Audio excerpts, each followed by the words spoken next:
ইফতারি করতে হবে, সময় হয়ে গেছে, সময় হয়ে যাওয়ার সঙ্গে সঙ্গে কাল বিলম্ব করা চলবে না, চুল বরাবর সময়। যত তাড়াতাড়ি আপনি ইফতারি করতে পারবেন, ইফতারের আগে আপনাকে ইফতারি নিয়ে বসে থাকতে হবে, যাতে করে সময়টা দেরি না হয়ে যায়। আজানের সঙ্গে ইফতারির কোনো সম্পর্ক নেই, আজানের সঙ্গে ইফতারির কোনো সম্পর্ক নেই, আজানের সঙ্গে ইফতারির কোনো সম্পর্ক নেই। আজান হোক আর না হোক, সময় হয়ে গেছে, আপনি ইফতারি করতে শুরু করবেন। এটাই হচ্ছে রোজার বিধান, ইফতারের। অনেকেই শুনে আসছি, মহিলাদের যদি মাসিক হয়, নেফাস হয়, বা মহিলারা যদি অপবিত্র হয়, মাসে 7 দিন 10 দিন হয়ে থাকে, তাহলে ওই দিনে তারা কোরআন তেলাওয়াত করতে পারবে না। কোন পুরুষ যদি স্বপ্নদোষ হয়, কোন পুরুষ যদি নারী স্বামী স্ত্রী মিলন করে, মিলন করার পরে ওই সমস্ত পুরুষেরা কোরআন তেলাওয়াত করতে পারবে না। এটা আমরা সকলেই জেনে আসছি, কিন্তু এরকম কোনো বিধান নেই। ইমাম আলবানী, নাসিরুদ্দিন আলবানী রহমতুল্লাহ আলাই, তিনি ফাতোয়ায়ে আলবানীতে বলছেন যে কোন মানুষ যে অবস্থায় নাপাক অবস্থাতে কোরআন পড়া যাবে, কোনো অসুবিধা নেই। মহিলাদের মাসিক চালু হলেও তারা কোরআন পড়তে পারবে। আপনি একবার বলুন যে একজন মানুষ, একজন মহিলা যে 7 দিন 10 দিন 12 দিন যে মাসিক হচ্ছে, অপবিত্র অবস্থায় থাকছে, অতদিন সে আল্লাহকে স্মরণ থেকে দূরে থাকবে কি করে? অতদিন সে জিকির আজকার থেকে দূরে থাকবে কি করে? আল্লাহ তাআলা বিধান দিয়েছেন নামাজ থেকে দূরে থাকবে, রোজা থেকে দূরে থাকবে, তাই বলে কোরআন তেলাওয়াত থেকে দূরে থাকবে, এর প্রমাণ কোথায় পেলেন? প্রমাণ কিন্তু কেউ দিতে পারবে না। যাদেরকে জিজ্ঞেস করবো যে কোরআন তেলাওয়াত করতে পারবে না, আপনি প্রমাণ দেন, তিনারা প্রমাণ পেশ করবেন সূরা ওয়াকিয়া, লা ইয়ামাসসুহু ইল্লাল মুতাহহারুন, যারা পবিত্র নয় তারা কোরআনকে স্পর্শ করতে পারবে না। কিন্তু ও মুফতি ও মুহাদ্দিস পড়েও নি, তাফসিরও পড়ে দেখেনি যে ওই আয়াতের তাফসিরে মুফাসসিররা বলছেন যে এই আয়াতটা আল্লাহ তাআলা নাজিল করেছেন লাউহে মাহফুজের কারণে, ফেরেশতাদের জন্য। আল্লাহ তাআলা ফেরেশতাদের জন্য এই আয়াতটি নাজিল করেছেন, যে লাউহে মাহফুজে যে ফলকে আল্লাহ তাআলা কোরআন হেফাজত করে রেখেছেন, কোরআন লিখে রেখেছেন, ওই ফলকে ফেরেশতারা ছাড়া অন্য কেউ যেতে পারবে না যারা পবিত্র। অর্থাৎ সম্মানিত, আজকের উপস্থিতি প্রশংসা সেই মহান রব্বুল আলামিনের জন্য, যে আল্লাহ পাক রব্বুল আলামিন আমাদেরকে প্রত্যেক সপ্তাহের ন্যায় আজকেও জুমার সালাত আদায়ের উদ্দেশ্যে মসজিদুল ইখলাসে এসে 2 রাকাত সুন্নাত আদায় করার পরে বসার তৌফিক দান করেছেন। সেই মহান মুনিবের দরবারে লাখো শুকরিয়া জ্ঞাপন করছি। তাই তিনের সেখানে বাক্যে আমরা সকলে বলি আলহামদুলিল্লাহ। দরুদ ও সালাম বর্ষিত হোক নবী মুহাম্মদ রাসূলুল্লাহ সাল্লাল্লাহু আলাইহি ওয়াসাল্লামের উপর, আল্লাহুম্মা আমিন। আমরা ইতিপূর্ব থেকেই এই রমজান মাস নিয়ে আলোচনা করছি। আজকেও ইনশাআল্লাহ আমরা আলোচনা করব রমজানের সিয়াম, অর্থাৎ এই ফরজ সিয়াম না রাখলে কি ক্ষতি, কতটা গুনাহ হতে পারে, ইনশাআল্লাহ এই সম্পর্কে আলোচনা করব। তার সঙ্গে সঙ্গে আমরা আলোচনা করব রমজানের সাময়িক কিছু মাসলা মাসাইল সম্পর্কে।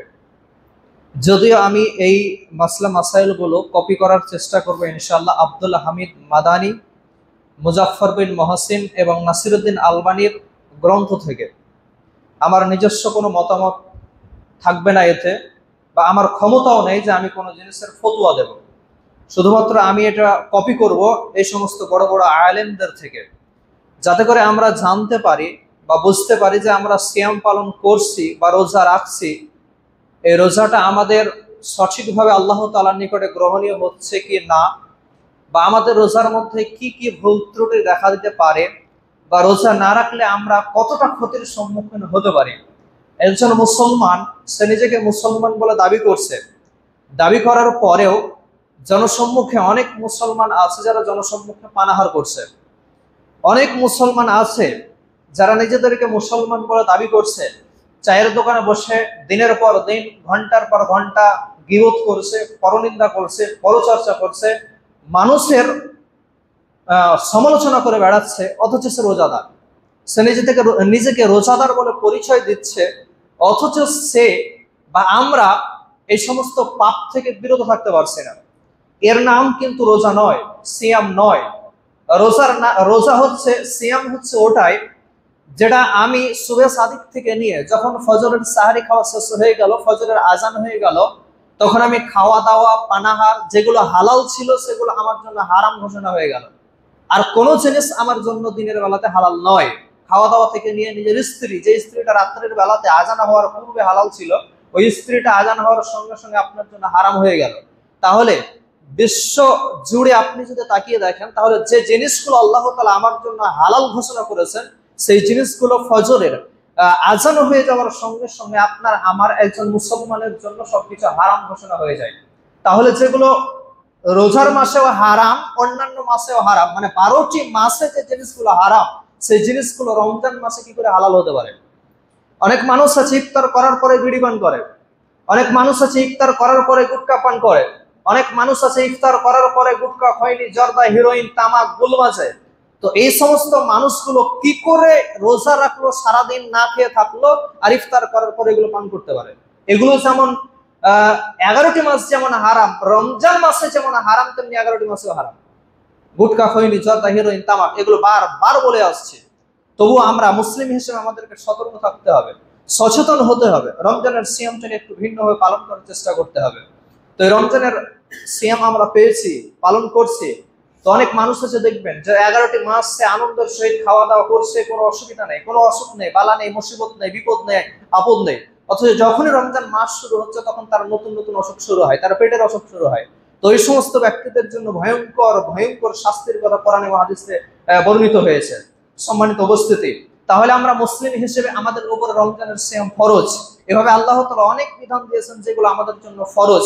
তার মধ্যে একটা হচ্ছে রমজানের সিয়াম, যেটা ফরজে আইন, করতেই হবে। যদি কোনো মানুষ, যদি কোনো মুসলমান জ্ঞান থাকার পরে এই রমজানের সিয়াম ছেড়ে দেয় কয়েকটি কারণ বাদ দিয়ে, তাহলে ওই সমস্ত ব্যক্তিদের উপরে আল্লাহ তাআলা ভয়ঙ্কর ভয়ঙ্কর শাস্তি কথা কোরআন ও হাদিস তার প্রতীয়মান হয়।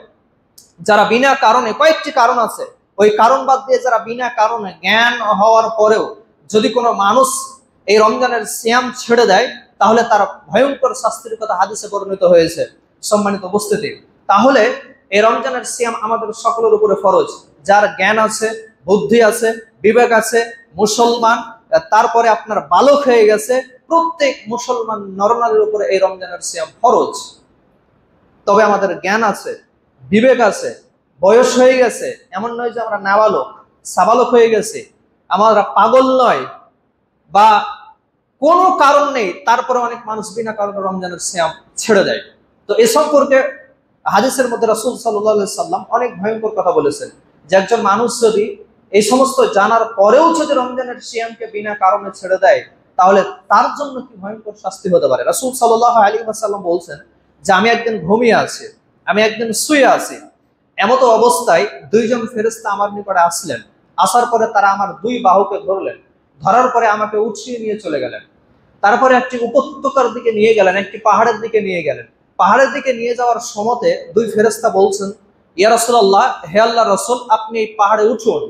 তখন আমি ফেরেশতাদেরকে বললাম যে হে আল্লাহর ফেরেশতারা, আমি ওই পাহাড়ে উঠতে সক্ষম নয়, আমি উঠতে পারবো না। তখন সেই ফেরেশতারাই বললেন যে আমরা আপনাকে সহযোগিতা করব। তো রাসূল সাল্লাল্লাহু আলাইহি ওয়াসাল্লামের বাহু ধরে রাসূল সাল্লাল্লাহু আলাইহি ওয়াসাল্লামকে উপরে উঠালেন। উঠানোর পরে যখন তিনি উঠলেন, তখন তিনি বিকট আওয়াজ শুনতে পেলেন, বিকট আওয়াজ, চরম আওয়াজ, ক্রন্দনের আওয়াজ, ব্যথার আওয়াজ, চরম আওয়াজ শুনতে পেলেন, বিকট আওয়াজ। তখন রাসূল সাল্লাল্লাহু আলাইহি ওয়াসাল্লাম বলছেন, মান হাউলা ইয়া জিবরাইল, এগুলো কারা? কে এরকম বিকট আওয়াজে চেঁচামেচি করছে, কান্না করছে, কেন, কোন কারণে? তখন জিবরাইল বলছেন, আপনি আগিয়ে চলুন, আগিয়ে চলুন। তখন রাসূল সাল্লাল্লাহু আলাইহি ওয়াসাল্লামকে আগিয়ে নিয়ে যাওয়া হলো। আগিয়ে নিয়ে যাওয়ার পরে তিনি দেখছেন যে কয়েকজন মানুষকে, কয়েকজন নারী পুরুষকে, তাদেরকে পায়ের বেঞ্চের উপরে যে মোটা রগ রয়েছে, সেই রগে বংশীর মতো করে শিকল ভরে দিয়ে উল্টো দিকে মুখ করে টাঙানো আছে, মাথা নিচু দিকে ঝুলছে, আর পায়ে শিকল বেঁধে রগ ফুটিয়ে উপর দিকে পা আর নিচে দিকে মাথা ঝুলছে। শুধু ঝুলছে তাই নয়, রাসূল সাল্লাল্লাহু আলাইহি ওয়াসাল্লাম বলছেন যে আমি দেখলাম তাদের এই চিবুক এগুলো ফেড়ে ফুড়ে একদম রক্ত ঝরঝর ঝরঝর করে ঝরছে। সহজ কথায় বলতে গেলে দেখবেন যারা কসাই, যারা ছাগল জবাই করে, ছাগল জবাই করার পরে পায়ে একটা দড়ি বেঁধে উপরে টাঙিয়ে দেয়, টাঙিয়ে দেওয়ার পরে চামড়াগুলোকে ছাড়াতে থাকে। তো ছাড়ানোর সময় যেমন তার মুখ বেয়ে রক্ত টক টক টক টক করে পড়তে থাকে, রাসূল সাল্লাল্লাহু আলাইহি ওয়াসাল্লাম বলছেন আমি জাহান্নামের মধ্যে ওই অবস্থায় কয়েকজন নারী এবং পুরুষকে দেখলাম। রাসূল সাল্লাল্লাহু আলাইহি ওয়াসাল্লাম বলছেন, মান হাউলা, এরা কারা, কেন, কোন কারণে এদেরকে এই সমস্ত শাস্তি দেওয়া হচ্ছে? তো জিবরাইল বলছেন, ইয়া রাসূলুল্লাহ, আপনাকে সব ঘটনা জানানো হবে, বিস্তারিত আপনাকে ঘটনা জানানো হবে। অনেক লম্বা হাদিস, সামুরা ইবনে জুনদুব রাদিয়াল্লাহু তাআলা আনহু এই হাদিসটি বর্ণনা করছেন। তো রাসূল সাল্লাল্লাহু আলাইহি ওয়াসাল্লাম বলছেন যে অনেক ঘটনা দেখলাম, শেষের বেলাতে জিবরাইল এসে আমাকে বলছেন, ইয়া রাসূলুল্লাহ, আপনি যে ঘটনাগুলো দেখলেন, সর্বপ্রথম যে আপনি একটি ঘটনা দেখলেন বা একটি ঘটনা দেখলেন তন্মধ্যে যে আপনি ঘটনা দেখলেন যে কয়েকজন নারী এবং পুরুষকে উল্টো মুখী, তাদেরকে পায়ে বেড়ি বেঁধে উপরে টাঙানো আছে, মাথা নিচু দিকে ঝুলছে, টকবক টকবক করে আপনার রক্ত ঝরতে রয়েছে, মুখ বেয়ে চিবুকগুলোকে চিরে ফেড়ে দিয়েছে। এই ব্যক্তিরা হচ্ছে ওই সমস্ত ব্যক্তি যারা রমজানের সিয়াম তারা রেখেছিল, রমজানের রোজা তারা রেখেছিল, কিন্তু সময় হয়ে যাওয়ার পূর্বে তারা ইফতার করেছিল, খাবার গ্রহণ করেছিল, মানে পুরো দিন তারা রমজানের সিয়াম পালন করেনি। রমজানের রোজা রেখেছিল কিন্তু সময় হয়নি, সময় হওয়ার পূর্বে তারা ইফতারি করে নিয়েছিল, খাবার গ্রহণ করে নিয়েছিল, যার কারণে তাদেরকে আজকে এই জাহান্নামের মধ্যে এমন শাস্তি তাদেরকে দেওয়া হচ্ছে বা ভবিষ্যতে তাদেরকে দেওয়া হবে। তাহলে আপনি একবার ইমাজিন করুন, ধারণা করুন যে একজন মানুষ সারা দিন না খেয়ে থাকলো, না খেয়ে যাওয়ার পরে সামান্য কিছুটা সময় হয়ে যাওয়ার পূর্বে সে ইফতারি করে নিয়েছে, যার কারণে তাকে যদি এই শাস্তি দেওয়া হয়, তাহলে যে মানুষটির জ্ঞান রয়েছে, যে মানুষটির বিবেক রয়েছে, যে নিজেকে মুসলমান বলে দাবি করে, সে কি করে চায়ের দোকানে বসে চা পান করতে পারে, সে কি করে জনসম্মুখে বসে খাবার গ্রহণ করতে পারে, তার কি শাস্তি হতে পারে আপনারা সকলেই অনুমেয়, সকলেই বুঝতে পারছেন। তাহলে একজন মানুষ যে সারা দিন রোজা রেখেছে, সামান্য কয়েক মিনিট আগে সামান্য খাবার গ্রহণ করে নিয়ে সে ইফতারি করে ফেলেছে, তাহলে যে মানুষ যে সারাদিন রোজাই রাখে না, পেটের বাহানা দেয়, অসুখের বাহানা দেয়, এই রমজান মাস আসলে নতুন নতুন অসুখ বালা অসুখ সৃষ্টি হয়, তাহলে তার কি শাস্তি হতে পারে?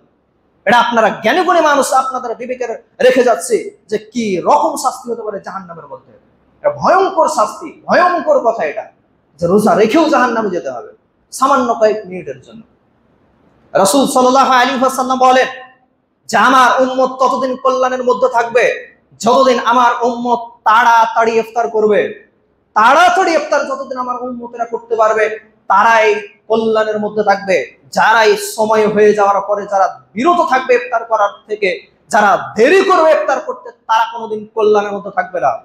দেখতে পান না, এক শ্রেণীর মানুষ আছে যারা সময় হয়ে যাওয়ার পরেও অনেকক্ষণ দাঁড়িয়ে থেকে তারপরে ইফতার করে, এরা কল্যাণের মধ্যে নেই। ইফতারি করতে হবে তাড়াতাড়ি, এর মানে এই নয় যে সময় হয়ে যাওয়ার পূর্বে ইফতারি করতে হবে। সময় হয়ে গেছে, সময় হয়ে যাওয়ার সঙ্গে সঙ্গে কাল বিলম্ব করা চলবে না, চুল বরাবর সময়। যত তাড়াতাড়ি আপনি ইফতারি করতে পারবেন, ইফতারের আগে আপনাকে ইফতারি নিয়ে বসে থাকতে হবে, যাতে করে সময়টা দেরি না হয়ে যায়। আজানের সঙ্গে ইফতারির কোনো সম্পর্ক নেই, আজানের সঙ্গে ইফতারির কোনো সম্পর্ক নেই, আজানের সঙ্গে ইফতারির কোনো সম্পর্ক নেই। আজান হোক আর না হোক, সময় হয়ে গেছে আপনি ইফতারি করতে শুরু করবেন। এটাই হচ্ছে রোজার বিধান, ইফতারের বিধান। সম্মানিত উপস্থিতি, অতএব সময় হওয়ার পূর্বে আগে ইফতারি করা চলবে না। যদি কোনো মানুষ সময় হওয়ার পূর্বে ইফতারি করে তাহলে তার এই শাস্তি জাহান্নামে হবে, এক নম্বর কথা। দ্বিতীয় নম্বর কথা হচ্ছে সময় হয়ে যাওয়ার সঙ্গে সঙ্গে ইফতার করতে হবে, দেরি করা চলবে না। যারাই দেরি করবে তারা কোনোদিন কল্যাণের মধ্যে থাকবে না। ইফতারি সময় হয়ে গেছে, আপনি সঙ্গে সঙ্গে ইফতার করবেন। দরকার হলে আপনি গুগলে সার্চ করবেন টুডে সানসেট, আজকের সূর্যাস্ত, আজকের সূর্য ডুববে কখন, গুগলে আপনি সার্চ করবেন, আপনি টাইমটা জানতে পারবেন। সম্মানিত উপস্থিতি, তাহলে এই হচ্ছে আপনার যারা রোজা রাখবে না তাদের ভয়ঙ্কর শাস্তির কথা। যারা রোজা রাখবে না তাদের এই ভয়ঙ্কর শাস্তি। আমাদেরকে একটু জ্ঞানী গুণী মানুষ আছে, আমরা আমাদের সকলকে বিবেচনা করতে হবে। তো যাই হোক, এবারে যদিও রোজা আমাদের কয়েকটা চলেই গেল, এর পূর্বে সময় না পাওয়ার কারণে আমরা আজকে আলোচনা করার চেষ্টা করছি, সেটা হচ্ছে যে রোজা ভঙ্গের কারণ সমূহ। রোজা আমাদের অনেক কারণে ভেঙে যায়, যে কারণগুলো আমাদের জানা আছে অনেকের, আবার অনেকের জানাও নেই। আর এখানে যে কয়েকটি কারণের কথা বলবো, মোট 10টি কারণের কথা বলবো। এই 10টি কারণ যদি আমাদের ভিতরে থেকে যায় তাহলে রোজা সম্পূর্ণরূপে ভেঙে যাবে, রোজা ভেঙে যাবে। তো এই রোজা ভেঙে যাওয়ার যে কারণগুলো উল্লেখ করব, তন্মধ্যে কোন কোন কারণের কাফফারা ওয়াজিব, কোন কোন কারণের কাফফারা ওয়াজিব, তার সঙ্গে সেই সিয়ামটাকে, সেই রোজাটাকে পরবর্তী সময়ে কাজে আদায় করতে হবে। ভালো করে বোঝার চেষ্টা করবেন। একটি রোজা আপনার দাঁড়াতে যে 10টি কারণ বলবো রোজা ভঙ্গের, সিয়াম ভঙ্গের, সেই 10টি কারণের মধ্যে যদি একটি কারণ আপনার ভিতরে পাওয়া যায় তাহলে এই রোজা, একটি রোজা মনে করুন ভেঙে গেছে।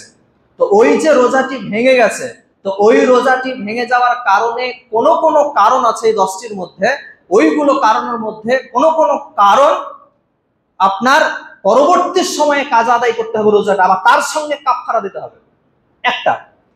আর একটা আছে যে আপনার যে ওই 10টি কারণের মধ্যে কোনো একটা কারণ যদি আপনার ভিতরে পড়ে যায়, সেগুলো বলবো পরবর্তী সময় ইনশাআল্লাহ, তাহলে কাফারা ওয়াজিব নয়, শুধুমাত্র কাজাটা ওয়াজিব, কাজাটা পরবর্তী সময় করতে হবে।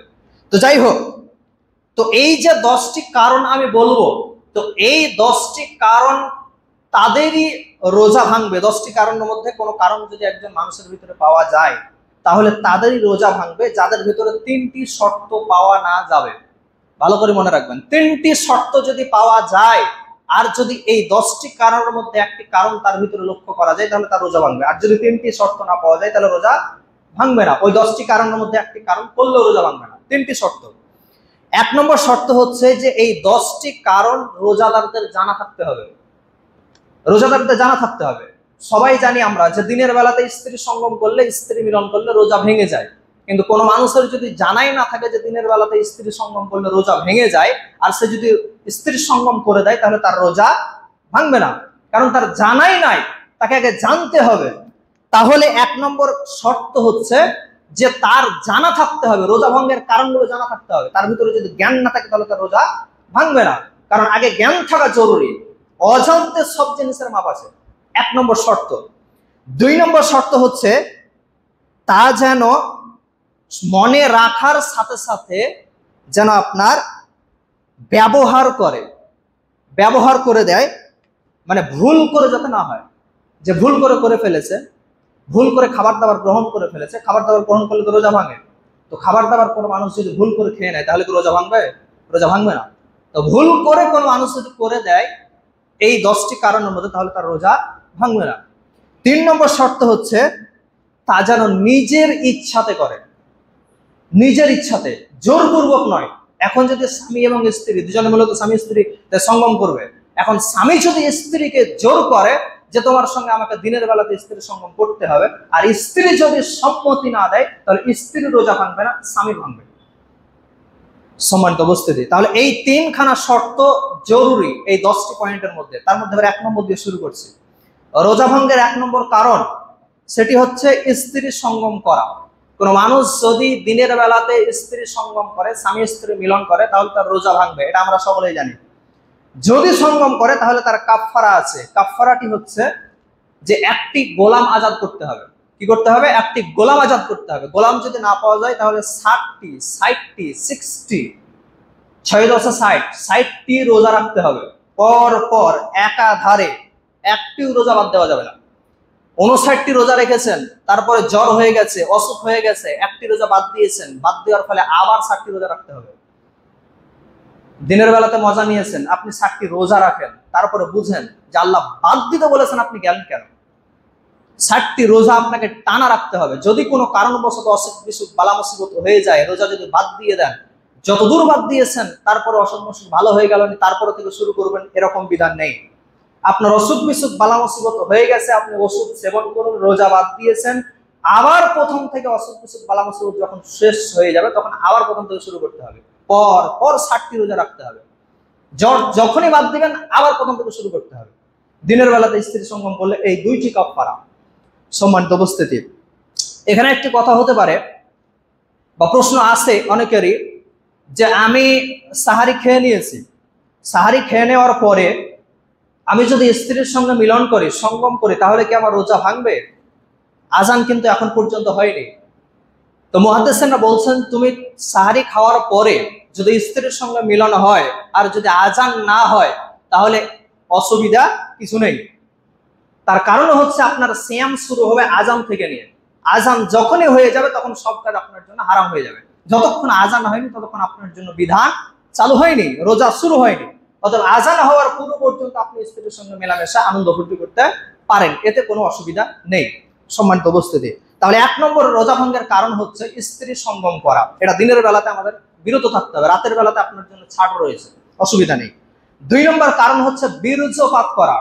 যদি নিজে নিজে বীর্যপাত করে, স্বপ্ন দোষ হলে অসুবিধা নেই, রোজা ভাঙবে না। কোন মানুষের যদি দিনের বেলাতে স্বপ্ন দোষ হয় তাহলে তার রোজা ভাঙবে না। তবে যদি নিজ ইচ্ছায় কামরসবশত সেক্সুয়ালি যদি বেড়ে যায়, তাহলে সে যদি নিজে নিজে বীর্যপাত ঘটায় তাহলে তার রোজা ভেঙে যাবে। এটা মুহাদ্দিসিনদের মত।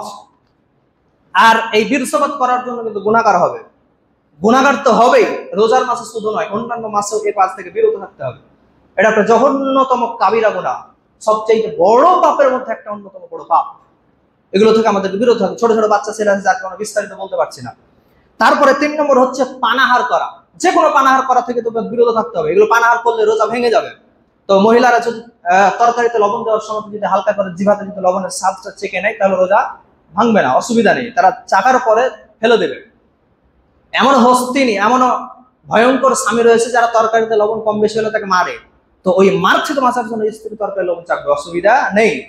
সম্মানিত উপস্থিতি, তাহলে 3 নম্বর কারণ হচ্ছে রোজা ভঙ্গের, সেটা হচ্ছে পানাহার করা। যে কোনো পানাহার, আপনি পানি খান, খাবার খান, যে কোনো খাবার দাবার গ্রহণ করলে আপনার রোজা ভেঙে যাবে। নাম্বার 4 নম্বর কারণ হচ্ছে পানাহারের যে কোনো দ্রব্য, এক কথায় যেগুলো পানাহারের কাজ দেয়। 3 নম্বর হচ্ছে পানাহার করলে। আর 4 নম্বর রোজা ভঙ্গের কারণ হচ্ছে যে সমস্ত জিনিসগুলো পানাহারের কাজ দেয় সে সমস্ত জিনিসগুলো গ্রহণ করলে রোজা ভেঙে যায়। রোজা ভেঙে যায়। যেমন আপনি রোজা রেখেছেন, রোজা রাখার ফলে যদি আপনি ইনজেকশন গ্রহণ করেন, এখানে ভালো করে বুঝবেন, ইনজেকশন গ্রহণ করলে রোজা ভাঙবে আবার ভাঙবে না। সেটা কেমন করে? যদি ইনজেকশন আপনার অসুখ বিসুখ বালা মুসিবতের কারণে যদি ইনজেকশন গ্রহণ করেন, সেই ইনজেকশনটা যদি খাবারের ইনজেকশন না হয়, যদি ভিটামিনের ইনজেকশন না হয়, ভিটামিনের স্যালাইন না হয়, ভিটামিনের খাবারের স্যালাইন যদি না হয়, তাহলে আপনার রোজা ভাঙবে না, অসুবিধা নেই।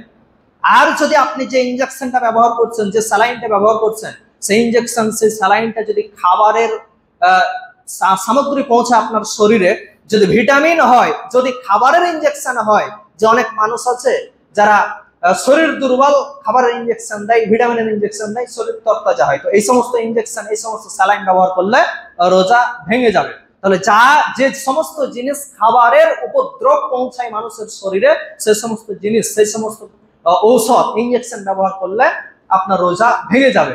কিন্তু যদি আপনার পা কেটে যায়, ট্রেডব্যাক করতে হবে, বা আরো যত ইনজেকশন করতে হবে, যদি খাবারের ইনজেকশন না হয়, ভিটামিনের ইনজেকশন না হয়, তাহলে আপনার রোজা ভাঙবে না। তারপরে একটা 5 নম্বর হচ্ছে যে ইচ্ছাকৃত যদি কোনো মানুষ বমি করে, ইচ্ছাকৃত যদি কোনো মানুষ বমি করে তাহলে তার রোজাটা ভেঙে যাবে। তবে অনিচ্ছাকৃত বমি করলে ভাঙবে না।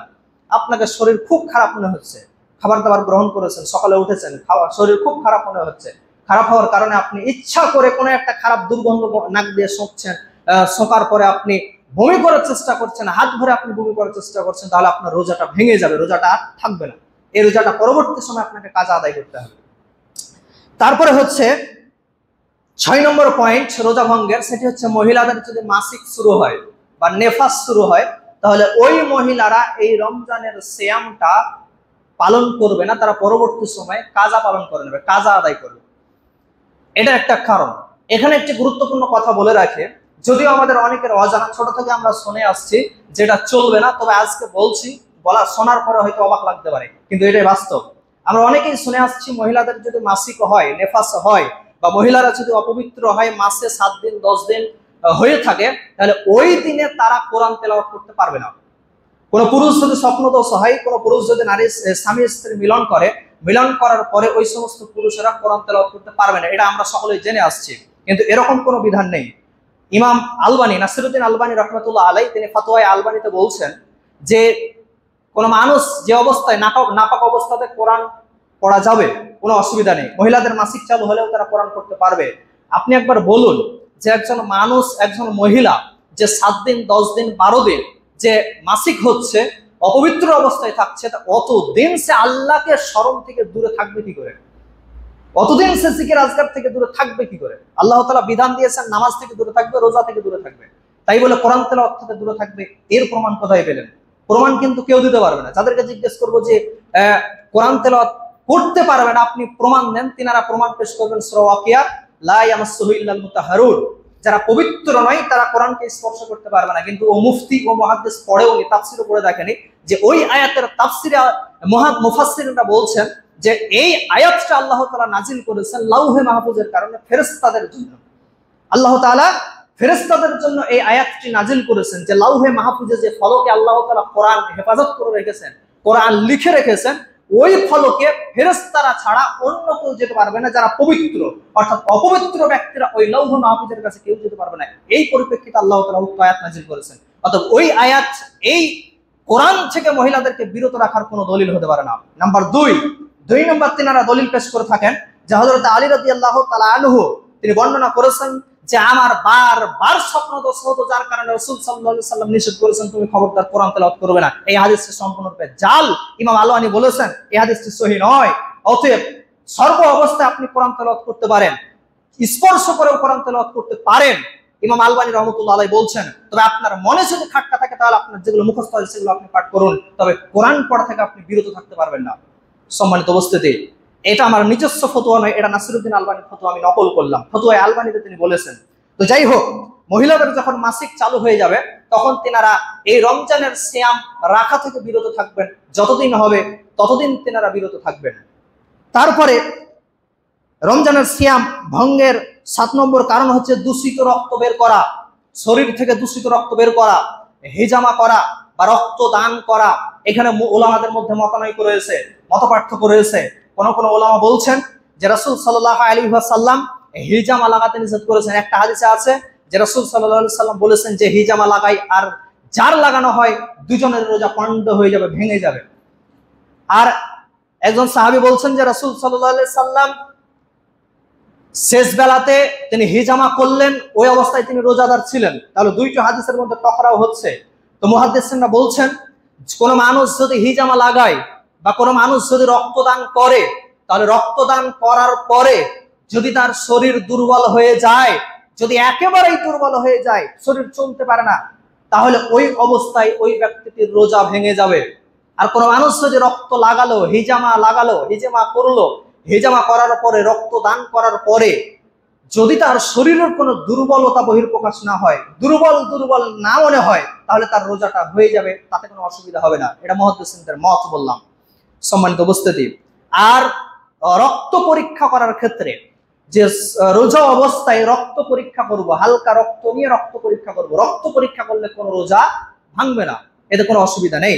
তবে রক্ত দেওয়ার ক্ষেত্রে এটা মুহাদ্দিসিনদের মধ্যে মতভেদ রয়েছে যে 1 প্যাকেট 2 প্যাকেট আপনি রক্তদান করবেন, সে অবস্থায় যদি আপনার শরীরে দুর্বলতা প্রকাশ পায় তাহলে রোজাটা ভেঙে যাবে। আর যদি দুর্বলতা প্রকাশ না পায় তাহলে কোনো অসুবিধা নেই। তবে এই রক্তদান, হিজামা লাগানো একটু রোজা খোলার পরে করাই উত্তম। তারপরে 8 নম্বর কারণ হচ্ছে নিয়ত বাতিল করা। রমজানের সিয়াম ভঙ্গের 8 নম্বর কারণ হচ্ছে নিয়ত বাতিল করা। যে আপনি নিয়ত করেছেন ফজরের আগে, আর নিয়ত করতে হবে ফজরের আগে। নিয়ত মানে মুখে মুখে নিয়ত নয়, নাওয়াইতু আনুসাল্লিয়া কি সব নিয়ত পড়ে ওই সমস্ত নিয়ত নয়। আপনি নিয়ত করবেন অন্তরে। নিয়তের মালিক কে? আল্লাহ তাআলা। আপনি অন্তরে কি নিয়ত করছেন এটা আল্লাহ তাআলাই ভালো জানেন, আপনাকে মুখে বলার দরকার নেই। যে আপনি অন্তরে নিয়ত করবেন, যে মনে মনে আপনি সংকল্প করেন। আর আপনি ঘুমাবার সময় তো আপনি জানেন তো যে ভোরে সাহারি খেতে উঠবেন, তো আপনি ঘুমাবার সময় আপনি মনে মনে সংকল্প করলেন যে আমি সাহারি খেতে উঠবো ইনশাআল্লাহ, আল্লাহ যদি আমাকে তৌফিক দান করে আমি কালকে রোজা রাখবো। মনে মনে আপনি সংকল্প, মুখেও বলার দরকার নেই। তো আপনি মনে মনে যখন সংকল্প করলেন, আর ফজরে যখন উঠছেন আপনি সাহারি খাওয়ার সময়তে আপনি নিয়ত পরিবর্তন করে দিলেন যে আজকে রোজা রাখবো না, তাহলে ওই যে আপনি নিয়ত পরিবর্তন করে দিলেন রোজা রাখবো না, তাহলে যদি আপনি রোজা রাখেন তাহলে ওই রোজাটা আর হবে না, রোজাটা আপনার বাতিল হয়ে যাবে। ওই রোজাটা পরবর্তী সময় আপনাকে কাজ আদায় করতে হবে। তবে ওই রোজাটা কিন্তু আপনার ছাড়া যাবে না। যে আমি নিয়ত পরিবর্তন করেছি, আমার রোজা তো হবে না, কিন্তু রোজা হবে না বলে যে আপনি দিনে পানাহার করবেন, খাওয়া দাওয়া গ্রহণ করবেন, ওটা কিন্তু আপনার চলবে না। আপনাকে না খেয়ে থাকতে হবে সারাদিন। তবে আপনার ওই রোজাটা পরবর্তী সময় আপনাকে কাজ আদায় করতে হবে, যেহেতু আপনি নিয়ত পরিবর্তন করে ফেলেছেন। নিয়তের দারমাদার হচ্ছে প্রতিটি আমল, ইন্নামাল আমালু বিন্নিয়াত। প্রতিটি আমল, প্রতিটি কাজ নির্ভরশীল হচ্ছে নিয়তের উপরে। আপনি নিয়ত যেমন করবেন তার বদলা আপনি তেমনই পাবেন। তারপরে 9 নম্বর কারণ হচ্ছে মুরতাদ হয়ে যাওয়া। কোন মানুষ যদি ইসলাম গ্রহণ করে, ইসলাম গ্রহণ করার ফলে তার উপরে রমজানের সিয়াম ফরজ, রমজানের সিয়াম সে পালন করেছে ফরজ, রমজানের সিয়াম পালন করার পরে হঠাৎ সে টাকার লোভে, কোনো কিছুর লোভে সে যদি আবার মুরতাদ হয়ে যায়, দিন ইসলাম থেকে মুখ ফুরিয়ে অমুসলিম হয়ে যায়, তাহলে তার প্রতি আর রমজানের সিয়াম ফরজ নয় বা তার রোজা ভেঙে যাবে। তারপরে যদি সে আবার ইসলাম ধর্ম গ্রহণ করে তাহলে তাকে আবার রমজানের সিয়াম পালন করতে হবে। তাহলে মুরতাদ হয়ে গেল, রমজানের সিয়াম আর টিকে না। নাম্বার 10 নম্বর পয়েন্ট হচ্ছে রোজা ভঙ্গের কারণ হচ্ছে বেহুশ হয়ে যাওয়া। কোন মানুষ যদি অজ্ঞান হয়ে যায়, অজ্ঞান হয়ে যাওয়ার সময় যদি 24 ঘন্টা হয়, 24 ঘন্টা যদি তার বা সুবে সাদিক থেকে নিয়ে সন্ধ্যা পর্যন্ত যদি হয়, 12 ঘন্টা 13 ঘন্টাও যদি হয়, একদম ফজরে সাহারি খেয়েছে, সাহারি খাওয়ার পরে সে অজ্ঞান হয়ে গেছে, ইফতারির পরে তার ঘুম ভাঙছে বা তার বেহুশ থেকে সে জ্ঞান ফিরছে, তাহলে এই অবস্থায় তার রোজাটা ভেঙে যাবে। পরবর্তী সময়ে তাকে রোজা পালন করতে হবে, কাজা আদায় করতে হবে। সম্মানিত উপস্থিতি, তাহলে এই 10টি হচ্ছে রোজা ভঙ্গের অন্যতম কারণ। আরো কয়েকটি কারণ রয়েছে যে আপনার কয়েক শ্রেণীর মানুষদের উপরে রোজা ফরজ নয়। যেটা বললাম যে প্রতিটি মুসলমান জ্ঞান সম্পন্ন ব্যক্তিদের প্রতি রমজানের সিয়াম ফরজ, তবে কয়েকটা সুযোগ রয়েছে কয়েকজন ব্যক্তিদের প্রতি, এগুলো আলোচনা করতে গেলে অনেক সময় লেগে যাবে, তাই আমি সংক্ষিপ্ত আকারে 2-1 মিনিটের মধ্যে শেষ করার চেষ্টা করছি। 1 নম্বর হচ্ছে আপনার কাফেরদের উপরে কোনো রোজা ফরজ নেই। রোজা করতে গেলে 1 নম্বরের শর্ত হচ্ছে আপনাকে ঈমানদার হতে হবে, মুসলিম হতে হবে। কারণ ইবাদত কবুলের 1 নম্বর প্রধান মেন শর্ত হচ্ছে ঈমান আনা। ঈমান যদি আপনার না থাকে কোনো ইবাদত কবুল হবে না। এটা 1 নম্বর, কাফেরদের উপরে রোজা ফরজ নয়। এবারে আমরা জানছি যে কাদের কাদের উপরে রোজা ফরজ বা ওয়াজিব নয়। তাহলে 1 নম্বর হচ্ছে যারা কাফের, তাদের উপরে রমজানের সিয়াম ফরজ বা ওয়াজিব নয়। 2 নম্বর হচ্ছে যারা বেনামাজি, যারা নামাজ ত্যাগী, তাদের উপর রমজানের সিয়াম ফরজ নয়, বা তারা রোজা রাখলে আল্লাহর নিকটে গ্রহণীয় হবে না। যারা 11টি মাস নামাজ পড়ে না, যারা 11টি মাস নামাজ পড়ে না, রমজান মাস আসলে মসজিদে এসে ভিড় ঠেলা যায় না, ভিড় সামলানো যায় না, তাদের রোজা আল্লাহর নিকটে গ্রহণীয় হবে না। আপনাকে 12টি মাস রোজা রাখতে হবে, এই নামাজ পড়তে হবে। এই রমজান মাসে আপনার সিয়াম পালন করবেন, তবেই আপনার ইবাদত আল্লাহ তাআলার নিকটে গ্রহণীয় হবে। আগে আপনাকে মুসলিম হতে হবে, মুমিন হতে হবে। আপনি মুমিনই নন যারা বেনামাজি, যারা 11টি মাস নামাজ পড়ে না। মুহাদ্দিসদের ফতোয়া রয়েছে, অধিকাংশ মুহাদ্দিসদের ফতোয়া রয়েছে, যারা 5 ওয়াক্ত নামাজ পড়ে না, যারা 5 ওয়াক্ত নামাজ পড়ে না, তারা কাফের, তারা কাফের, তারা কাফের। তাদের জানাজার নামাজও হবে না, তাদের মুসলমানদের কবরস্থানে দাফন করাও হবে না। বড় বড় মুহাদ্দিসদের ফতোয়া আছে। তাহলে আপনি কি করে রোজা রাখে আপনি সবের আশা করতে পারেন? 12টি মাস আপনাকে রোজা নামাজ পড়তে হবে, 12টি মাস আপনাকে সালাত আদায় করতে হবে, তবেই আপনি মুসলিম, তবেই আপনার ইবাদত আল্লাহ তাআলার নিকটে কবুল হবে। যারা 11টি মাস নামাজ পড়ে না, রমজান আসলে মসজিদে ভিড় করে, তারা আল্লাহর সঙ্গে ঠাট্টা করছে, ঠাট্টা ছাড়া কিছুই নয়। রমজানে যখন ঈদের সালাত পড়ে আসবে ঈদ ময়দানে, তখন তাদেরকে আর খুঁজেই পাওয়া যাবে না, মাইকে এলান করতে হবে যে মুসল্লি হারিয়ে গেছে কোথায়। আজকাল আমাদের এটাই দুরবস্থা। মুসলিম নিজেদেরকে দাবি করছে, তারপরে আমরা নামাজ থেকে দূরে সরে রয়েছে। বারবার বলেছে যারা নামাজ পড়ে না তারা মুসলিম নয়, যারা নামাজ পড়ে না তারা মুসলিম নয়, যারা নামাজ পড়ে না তারা মুসলিম নয়, তাদেরকে কালেমা পড়ে মুসলিম হতে হবে। এভাবে কঠোর ফতোয়া আছে। ইমাম আবু হানিফা বলেছেন যারা নামাজ পড়ে না তাদেরকে জেলে বন্দী করে রাখতে হবে মরা পর্যন্ত। ইমাম আহমদ বিন হাম্বলের ফতোয়া রয়েছে, আরো বড় বড় ইমামদের ফতোয়া রয়েছে। তো এই বড় বড় আলেমরা নামাজের ব্যাপারে কঠোর ফতোয়া দিয়েছেন। সম্মানিত উপস্থিতি, তাহলে আপনি নামাজ পড়েন না আর আপনি রোজা রাখেন কি করে? রমজান মাস আসলে আপনি আল্লাহর সঙ্গে ঠাট্টা করতে আসেন মসজিদে? রমজান মাস আসলে আপনি আল্লাহর সঙ্গে আনন্দ ফুর্তি করতে আসেন? আপনি একবার চিন্তা করে দেখবেন। আপনি একজন জ্ঞানী গুণী মানুষ, আপনাকে আমরা বিবেচনা করি, একজন জ্ঞানী মানুষ বলে আমরা আপনাকে বিবেচনা করি। সব দিক দিয়ে আপনার বিবেক হচ্ছে, বুদ্ধি হচ্ছে, কিন্তু রমজান মাস আসলে আপনার বিবেক হয় না, বুদ্ধি হয় না, বা আল্লাহ দ্বীন ইসলাম পালন করতে গিয়ে আপনার বিবেক হয় না, বুদ্ধি হয় না। কেন? কি জবাব দেবেন আপনি আল্লাহর কাছে? আজকে যদি কোনো মানুষকে বলা হয় যে ভাই আপনি নামাজ পড়েন না কেন, কেন আপনি নামাজ পড়েন না, তখন ওই ভাই বলবে যে বুঝবেন না ভাই, বুঝবেন না, সারাদিন কাজ কাম করতে ব্যস্ত, ভ্যান চালাই, টোটো চালাই, সারাদিন ব্যস্ত, সময়ই পাই না। তো কিয়ামতের ময়দানে কি প্রশ্ন হবে প্রথমে বলেন তো? আউয়ালু মা ইউহাসাবু বিহিল আবদু ইয়াউমাল কিয়ামাহ সালাহ। কিয়ামতের ময়দানে আল্লাহ সর্বপ্রথম নামাজ সম্পর্কে প্রশ্ন করবেন। তখন আল্লাহ বলবেন যে বান্দা তো বলতো কেন নামাজ পড়েছেন দুনিয়াতে? তখন আল্লাহকে বলবেন আল্লাহ তুমি বুঝবা না গো, দুনিয়াতে আমি ওই টোটো চালাতেই ব্যস্ত ছিলাম, তুমি বুঝবা না।